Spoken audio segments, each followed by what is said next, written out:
ನಾನು doctor Arun BS, ಹೃದಯ ತಜ್ಞ, ಶ್ರೀ ಜಯದೇವ ಹೃದ್ರೋಗ ಸಂಸ್ಥೆ. Heart attack number 1 cause of death.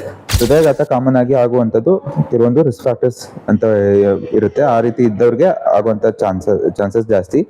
Heart maintain ಮಾಡ್ಲಿಕ್ಕೆ ಹೆಲ್ದಿ ಡಯಟ್ ತಗೋಬೇಕು. ಫ್ರೂಟ್ಸ್, ವೆಜಿಟೇಬಲ್ಸ್ ಎಲ್ಲ ಸ್ವಲ್ಪ ಜಾಸ್ತಿ ಇರಬೇಕು.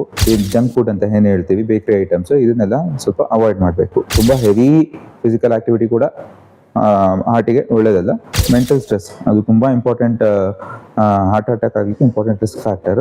ಅಟ್ಲೀಸ್ಟ್ ದಿನಕ್ಕೆ 7 ರಿಂದ 8 ತಾಸು ನಿದ್ದೆ ಮಾಡಬೇಕು. ಏನೋ ಸಮಸ್ಯೆ ಆಗೋದಕ್ಕಿಂತ ಮುಂಚೆ ತಿಳ್ಕೊಳೋದು ಒಳ್ಳೇದು. ಬೇರೆ ನಾವು ಉಸಿರಾಡ್ಲಿಕ್ಕೆ ತೊಂದರೆ ಅಥವಾ ಸಡನ್ ಆಗಿ ಬೆವರು ತುಂಬಾ ಜಾಸ್ತಿ ಆಗೋದು, ಈ ರೀತಿ ಏನಾದ್ರು ಸಿಂಪ್ಟಮ್ಸ್ ಇದ್ರೆ ಯಾವುದೇ ರೀತಿಯ ನೆಗ್ಲೆಕ್ಟ್ ಮಾಡಿದ್ರೆ ಇಮಿಡಿಯೇಟ್ ಆಗಿ ನಿಯರ್ ಬೈ ಹಾಸ್ಪಿಟಲ್ಗೆ ಹೋಗಿ ಚೆಕಪ್ ಮಾಡಿಸಿ. ಇಸ್ಟಮಿ ಅಂದ್ರೆ ಮೇಜರ್ ಹಾರ್ಟ್ ಅಟ್ಯಾಕ್ ಅಂತ ಕರೀತಾರೆ.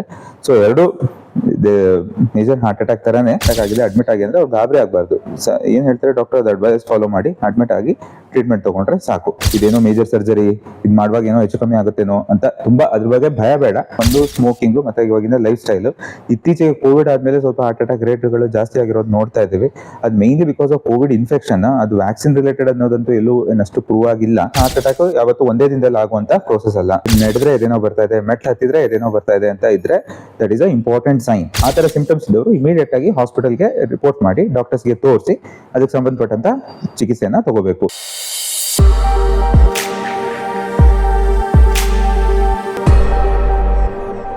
ನಮಸ್ಕಾರ, ಎಲ್ಲರೂ ಆರೋಗ್ಯವಾಗಿದ್ದೀರಾ ಅಂತ ಭಾವಿಸ್ತೀನಿ. ನಾನು ಡಾಕ್ಟರ್ ಅರುಣ್ BS, ಹೃದಯ ತಜ್ಞ, ಶ್ರೀ ಜಯದೇವ ಹೃದ್ರೋಗ ಸಂಸ್ಥೆಯಲ್ಲಿ ನಾನು ಕೆಲಸ ಮಾಡ್ತಾ ಇದ್ದೀನಿ. ವಿಶ್ವ ಹೃದಯ ದಿನದ ಅಂಗವಾಗಿ ನಾನು ನಿಮ್ಮಲ್ಲಿ ಹೇಳಲು ಬಯಸುವಂತ ಮಾತುಗಳೇನೆಂದ್ರೆ, ನಮ್ಮ ಹೃದಯ ದಿನಕ್ಕೆ 1,00,000 ಸಲ ಬಡ್ಕೊಳುತ್ತೆ. ಇಡೀ ದೇಹಕ್ಕೆ ರಕ್ತ ಸಂಚಲನೆಯನ್ನ ಮಾಡುತ್ತೆ. ಇಡೀ ದೇಹದ ಎಲ್ಲ ಅಂಗಾಂಗಗಳಿಗೂ ರಕ್ತ ಸಂಚಲನೆ ಹೋಗುವುದು ಹೃದಯದಿಂದ. ಹೃದಯ ಕೆಲಸ ಮಾಡೋದು ಫ್ಯೂ ಸೆಕೆಂಡ್ಸ್ ನಿಲ್ತರೆ ಇಡೀ ದೇಹದ ಎಲ್ಲ ಅಂಗಾಂಗಗಳು ಫೇಲ್ ಆಗಿ ಪ್ರಾಣಕ್ಕೆ ಅಪಾಯ ಆಗುತ್ತೆ. ಅದನ್ನ ಕಾಪಾಡ್ಕೊಳ್ಳುವಂಥದ್ದು ನಮ್ಮ ಜವಾಬ್ದಾರಿ. ನಮ್ಮ ಹೃದಯದ ಆರೋಗ್ಯನ ತುಂಬಾ ಚೆನ್ನಾಗಿ ಕಾಪಾಡ್ಕೋಬೇಕು. ಅದು starting from birth we have to maintain it. So ಹುಟ್ಟಿದಾಗಿಂದನೂ ನಾವು ನಮ್ಮ ಹೃದಯ ಆರೋಗ್ಯನ ಚೆನ್ನಾಗಿ ಕಾಪಾಡ್ಕೊಂಡ್ರೆ ಕೊನೆವರೆಗೂ ಚೆನ್ನಾಗಿರುತ್ತೆ.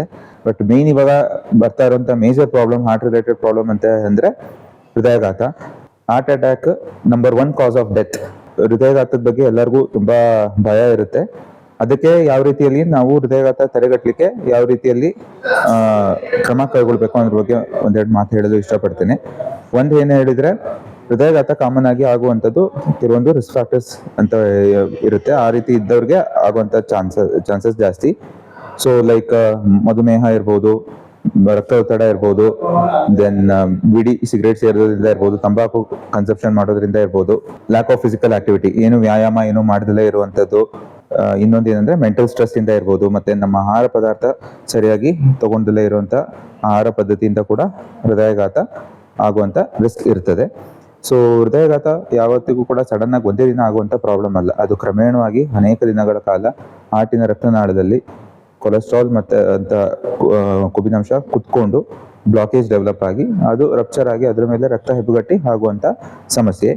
ಇದನ್ನ ತಡೆಗಟ್ಟಿಗೆ ಇದಕ್ಕೆ ಸಂಬಂಧಪಟ್ಟಂತ ರಿಸ್ಕ್ ಫ್ಯಾಕ್ಟರ್ಸ್ ಏನಿರುತ್ತೆ ಅದನ್ನ ನಾವು ಅವಾಯ್ಡ್ ಮಾಡಬೇಕು. ನಮ್ದು ಫುಡ್ ಪ್ಯಾಟರ್ನ್ ಏನಿರುತ್ತೆ, ನಾವು ತಗೊಳ್ಳೋಂಥ ಆಹಾರ ಅದ್ರ ಮೇಲೆ ಸಂಪೂರ್ಣವಾಗಿ ನಿಯಂತ್ರಣ ಇರಬೇಕು. ಸಿಕ್ಕದನ್ನೆಲ್ಲ ತಿನ್ನಬಾರ್ದು. ಸೊ ಹೆಲ್ದಿ ಹಾರ್ಟ್ ಮೇಂಟೈನ್ ಮಾಡಲಿಕ್ಕೆ ಹೆಲ್ದಿ ಡಯಟ್ ತಗೋಬೇಕು. ಫ್ರೂಟ್ಸ್, ವೆಜಿಟೇಬಲ್ಸ್ ಎಲ್ಲ ಸ್ವಲ್ಪ ಜಾಸ್ತಿ ಇರಬೇಕು. ಮತ್ತೆ ರಿಫೈನ್ಡ್ ಕಾರ್ಬೋಹೈಡ್ರೇಟ್ಸ್ ಏನಿರುತ್ತೆ ಅದನ್ನ ಅವಾಯ್ಡ್ ಮಾಡಬೇಕು. ಕಾಂಪ್ಲೆಕ್ಸ್ ಕಾರ್ಬೋಹೈಡ್ರೇಟ್ಸ್ ಏನಿರುತ್ತೆ ಅದನ್ನ ಸ್ವಲ್ಪ ಜಾಸ್ತಿ ತಗೋಬೇಕು. ಅದು ಯಾವ್ದ್ರಲ್ಲಿ ಜಾಸ್ತಿ ಇರುತ್ತೆ? ಫ್ರೂಟ್ಸ್ ಅಂಡ್ ವೆಜಿಟೇಬಲ್ಸ್ ಅಲ್ಲಿ. ಇನ್ನೊಂದು ಏನೇನು ಹೇಳಿದ್ರೆ, ರೆಡ್ ಮೀಟ್ ಮತ್ತೆ ಫ್ರೈಡ್ ಐಟಮ್ಸ್, ಎಣ್ಣೆಲಿ ಕರ್ದಿದ್ದ ಪದಾರ್ಥ, ಏನ್ ಜಂಕ್ ಫುಡ್ ಅಂತ ಏನು ಹೇಳ್ತೀವಿ, ಬೇಕರಿ ಐಟಮ್ಸ್, ಇದನ್ನೆಲ್ಲ ಸ್ವಲ್ಪ ಅವಾಯ್ಡ್ ಮಾಡಬೇಕು. ಮತ್ತೆ ಎರಡನೇದಾಗಿ ರೆಗ್ಯುಲರ್ ಆಗಿ ವ್ಯಾಯಾಮ ಮಾಡಬೇಕು. ದಿನಕ್ಕೆ ಅಟ್ಲೀಸ್ಟ್ 30 ರಿಂದ 45 ನಿಮಿಷದಷ್ಟು ಮಾಡರೇಟ್ ಇಂಟೆನ್ಸಿಟಿ ಎಕ್ಸರ್ಸೈಸ್. ತುಂಬಾ ಹೆವಿ ಫಿಸಿಕಲ್ ಆಕ್ಟಿವಿಟಿ ಕೂಡ ಹಾರ್ಟಿಗೆ ಒಳ್ಳೇದಲ್ಲ. Moderate intensity exercise like walking ಮಾಡೋದು ಅಥವಾ ಜಾಗಿಂಗ್ ಮಾಡೋದು, ಈ ತರದ್ದ ಮಾಡಿದ್ರೆ, ಅಥವಾ ಸ್ವಿಮ್ಮಿಂಗ್, ಇದೆಲ್ಲ ಆರೋಗ್ಯಕ್ಕೆ ಒಳ್ಳೇದು. ಮೆಂಟಲ್ ಸ್ಟ್ರೆಸ್ ಅದು ತುಂಬಾ ಇಂಪಾರ್ಟೆಂಟ್. ಹಾರ್ಟ್ ಅಟ್ಯಾಕ್ ಆಗಲಿಕ್ಕೆ ಇಂಪಾರ್ಟೆಂಟ್ ರಿಸ್ಕ್ ಫ್ಯಾಕ್ಟರ್.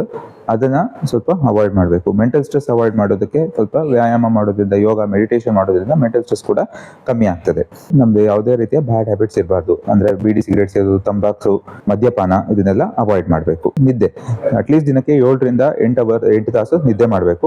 ಇದರಿಂದ ನಮ್ಮ ಮನಸ್ಸಿನ ಆರೋಗ್ಯ ಹಾಗೂ ನಮ್ಮ ದೇಹದ ಆರೋಗ್ಯ ಎರಡೂ ಕೂಡ ಚೆನ್ನಾಗಿರುತ್ತೆ. ಹೃದಯ ಕೂಡ ತುಂಬಾ ಒಳ್ಳೇದಾಗುತ್ತೆ. ನಮ್ದು ಹೃದಯದ ಕಂಡೀಷನ್ ಹೇಗಿದೆ, ನಮ್ದು ದೇಹದ ಆರೋಗ್ಯ ಪರಿಸ್ಥಿತಿ ಹೇಗಿದೆ ಅನ್ನೋದನ್ನ ಏನೋ ಸಮಸ್ಯೆ ಆಗೋದಕ್ಕಿಂತ ಮುಂಚೆ ತಿಳ್ಕೊಳೋದು ಒಳ್ಳೇದು.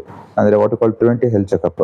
ಅಟ್ಲೀಸ್ಟ್ 35 ವರ್ಷ ದಾಟಿದ ನಂತರ ಎಲ್ಲರೂ ಒಂದ್ಸಲ ಹೃದಯದ ಒಂದು ಚೆಕಪ್ ಮಾಡಿಸ್ಕೊಂಡು ಒಂದು ECG, ಎಕೋ ಮತ್ತೆ blood test, cholesterol level, sugar ಇದೆಲ್ಲ ಯಾವ ರೀತಿ ಇದೆ ಅಂತ ಒಂದ್ಸಲ 35 ವರ್ಷ ಆದ ನಂತರ ಅಟ್ಲೀಸ್ಟ್ 1 ವರ್ಷ ಅಥವಾ 2 ವರ್ಷಕ್ಕೊಂದ್ಸಲ ಚೆಕ್ ಮಾಡಿ ಇಟ್ಕೊಂಡು ಅವ್ರದ ಆರೋಗ್ಯ ಪರಿಸ್ಥಿತಿಯನ್ನ ಅರ್ಥ ಮಾಡ್ಕೊಂಡು ಇಟ್ಕೊಳ್ಳೋದು ಒಳ್ಳೇದು. ಹಾಗೂ ಇನ್ನೊಂದೇನಂದ್ರೆ ಯಾವುದೇ ವಿಷಯದಲ್ಲೂ ಜಾಸ್ತಿ ಸ್ಟ್ರೆಸ್ ತಗೊಳ್ಲಿಕ್ಕೆ ಹೋಗ್ಬಾರ್ದು. ನಿಮ್ಮ ಫ್ರೆಂಡ್ಸ್ ಜೊತೆ ಹಾಗೂ ರಿಲೇಟಿವ್ಸ್ ಜೊತೆ ಆರಾಮಾಗಿ ಹೊಂದಾಣಿಕೆಯಿಂದ ಇದ್ದು ಮೆಂಟಲ್ ಸ್ಟ್ರೆಸ್ ಕಮ್ಮಿ ಮಾಡಿಕೊಂಡು ಇದ್ರೆ it will be very useful. So ಈ ಮೆಸೇಜಸ್ನ ನಾನು ಹೇಳಲಿಕ್ಕೆ ಇಷ್ಟಪಡ್ತೇನೆ.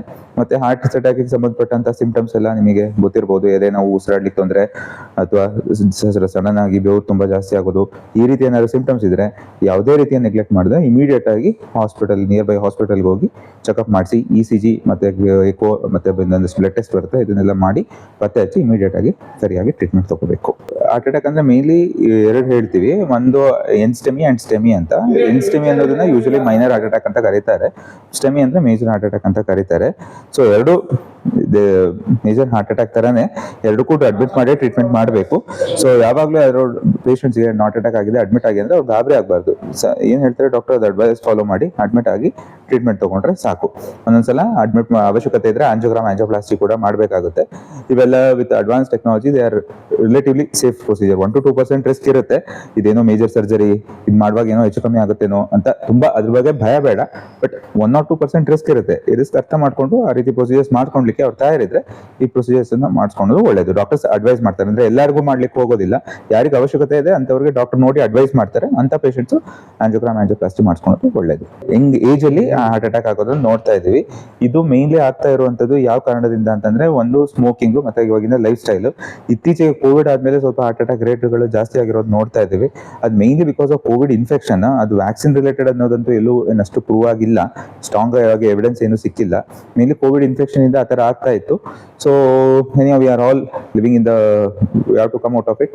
ನಮ್ದು ಹೆಲ್ದಿ ಲೈಫ್ ಸ್ಟೈಲ್ ಮೇನೇಜ್ ಮಾಡೋದ್ರಿಂದ ಮತ್ತೆ ಜಾಸ್ತಿ ಸ್ಟ್ರೆಸ್ ತಗೊಂಡಲೆ ಬೇರೆ ಅದರ್ ರಿಸ್ಕ್ ಫ್ಯಾಕ್ಟರ್ಸ್ ಅನ್ನ ಅವಾಯ್ಡ್ ಮಾಡೋದ್ರಿಂದ ಹಾರ್ಟ್ ಅಟ್ಯಾಕ್ ಆಗುವಂತಹ ತಡೆಗಟ್ಟಬಹುದು. ಕೆಲವರಿಗೆ ಮುನ್ಸೂಚನೆ ಇರ್ತದೆ. ಸೊ ಇದು ಯಾಕೆಂದ್ರೆ ನಾನು ಹೇಳಿದಾಗೆ ಹಾರ್ಟ್ ಅಟ್ಯಾಕ್ ಯಾವತ್ತು ಒಂದೇ ದಿನದಲ್ಲಿ ಆಗುವಂತ ಪ್ರೋಸೆಸ್ ಅಲ್ಲ. ಬ್ಲಾಕೇಜ್ ಕ್ರಮೇಣವಾಗಿ ಡೆವಲಪ್ ಆಗಿ ಕೊಲೆಸ್ಟ್ರಾಲ್ ಕುತ್ಕೊಂಡು ಅದು ಕ್ರಮೇಣವಾಗಿ ಡೆವಲಪ್ ಆಗಿ ಒಂದ್ಸಲ ಪ್ಲಾಕ್, ಅಥೆರೋಸ್ಕ್ಲೆರೋಟಿಕ್ ಪ್ಲಾಕ್ ಅಂತ ಏನಿರುತ್ತೆ ಅದು ರಪ್ಚರ್ ಆಗಿ ಅದ್ರ ಮೇಲೆ ಕ್ಲಾಟ್ ಆಗಿ ರಕ್ತನಾಳ ಬ್ಲಾಕೇಜ್ ಆಗುವಂಥದ್ದು. ಇದು ಬ್ಲಾಕೇಜ್ 10%, 20%, 30%, 40%, 50, 60 ಆ ತರ ಗ್ರಾಜುವಲ್ ಆದಾಗ ನಡೆದಾಗ ಎದೆನೋ ಬರೋಕೆ ಕೆಲವರಿಗೆ ಶುರು ಆಗ್ತದೆ. ಅದಕ್ಕೆ ನಾವು ಎಫರ್ಟ್ ಆಂಜೈನಾ ಅಂತ ಕರಿತೀವಿ. ಈ ತರ ನನಗೆ ನಡೆದ್ರೆ ಎದೇನೋ ಬರ್ತಾ ಇದೆ, ಮೆಟ್ಲು ಹತ್ತಿದ್ರೆ ಎದೇನೋ ಬರ್ತಾ ಇದೆ ಅಂತ ಇದ್ರೆ that is a important sign. ಅದನ್ನ ನೆಗ್ಲೆಕ್ಟ್ ಮಾಡಬಾರ್ದು. ಇಮಿಡಿಯೇಟ್ ಆಗಿ ಹೋಗಿ ಡಾಕ್ಟರ್ಸ್ಗೆ ತೋರಿಸ್ಬೇಕು. ಅದಕ್ಕೆ ಮೆಡಿಸಿನ್ಸ್ ಅಲ್ಲಿ ಟ್ರೀಟ್ಮೆಂಟ್ ಮಾಡೋದ್ರಿಂದ ಆ ತರ ನೋವು ಆಗೋದು ಕಮ್ಮಿ ಆಗುತ್ತೆ. ಮತ್ತೆ ಅವರಿಗೆ ಹಾರ್ಟ್ ಅಟ್ಯಾಕ್ ಆಗೋದನ್ನು ಕೂಡ ಈ ಮೆಡಿಸಿನ್ಸ್ ಇಂದ ತಡೆಗಟ್ಟಬಹುದು. So that is early sign of future. ಮುಂದಕ್ಕೆ ನಿಮಗೆ ಹಾರ್ಟ್ ಅಟ್ಯಾಕ್ ಆಗುವಂತ ಚಾನ್ಸ್ ಇದೆ ಅನ್ನೋದಕ್ಕೆ ಅದು ಅರ್ಲಿ ಸೈನ್. ಆ ತರ ಸಿಂಪ್ಟಮ್ಸ್ ಇದ್ದವರು ಇಮಿಡಿಯೇಟ್ ಆಗಿ ಹಾಸ್ಪಿಟಲ್ಗೆ ರಿಪೋರ್ಟ್ ಮಾಡಿ ಡಾಕ್ಟರ್ಸ್ಗೆ ತೋರಿಸಿ ಅದಕ್ಕೆ ಸಂಬಂಧಪಟ್ಟಂತ ಚಿಕಿತ್ಸೆಯನ್ನ ತಗೋಬೇಕು. ರಕ್ತ ತೆಳು ಆಗ್ಲಿಕ್ಕೆ ಮೆಡಿಸಿನ್ಸ್ ಬರುತ್ತೆ, ಕೊಲೆಸ್ಟ್ರಾಲ್ ಮೆಡಿಸಿನ್ಸ್ ಬರುತ್ತೆ, ಮತ್ತೆ ಉಳಿದಷ್ಟು ಮೆಡಿಸಿನ್ಸ್, ಬೀಟಾ ಬ್ಲಾಕರ್ಸ್ ಮತ್ತೆ ಇನ್ನಷ್ಟು ಮೆಡಿಸಿನ್ಸ್ ಬರುತ್ತೆ ಎದೆ ನೋವು ಕಮ್ಮಿ ಮಾಡ್ಲಿಕ್ಕೆ. ಆ ಮೆಡಿಸಿನ್ಸ್ ಎಲ್ಲ ಸ್ಟಾರ್ಟ್ ಮಾಡಿದ್ರೆ ಮುಂದೆ ಹಾರ್ಟ್ ಅಟ್ಯಾಕ್ ಆಗೋದನ್ನು ತಡೆಗಟ್ಟಬಹುದು. ಎಲ್ಲರೂ ನಿಮ್ಮ ಹೃದಯನ ಚೆನ್ನಾಗಿ ನೋಡ್ಕೊಳ್ಳಿ, ಆರೋಗ್ಯವಾಗಿರಿ. ಧನ್ಯವಾದಗಳು.